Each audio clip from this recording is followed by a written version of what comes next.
আসসালামু আলাইকুম রহমতুল্লাহি ওবরাকাত। অ্যাকচুয়ালি আমার কিছু কথা নিয়ে রিসেন্টলি বাংলাদেশে অনেক কন্ট্রোভার্সি দেখা দিয়েছে, এজন্য মূলত আজকের এই ভিডিওটি রেকর্ড করা। ফার্স্ট অফ অল আমি বলতে চাই যে বেশ কিছু কন্টেন্ট ক্রিয়েটার আছে যারা ভিউ কামানোর উদ্দেশ্যে হোক বা অন্য কোনো পারপাজে হোক, তারা আমার ভিডিওগুলো কাটছাট করেছে।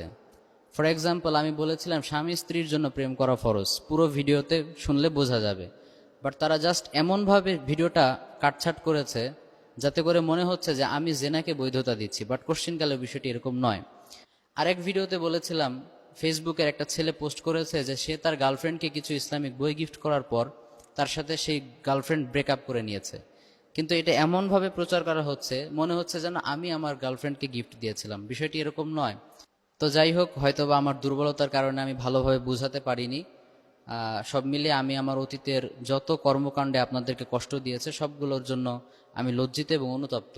আজকে সবার সামনে এই ভিডিওতে আমি আল্লাহ তাআলার কাছেও আমার কর্মকাণ্ডের কারণে ক্ষমা চাচ্ছি এবং দেশবাসীর কাছেও আমি অনুতপ্ত হয়ে সকলের নিকট ক্ষমা প্রার্থনা করছি।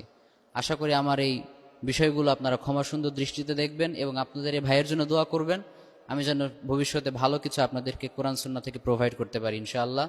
আসসালামু আলাইকুম ওয়া রাহমাতুল্লাহি ওয়া বারাকাতুহু।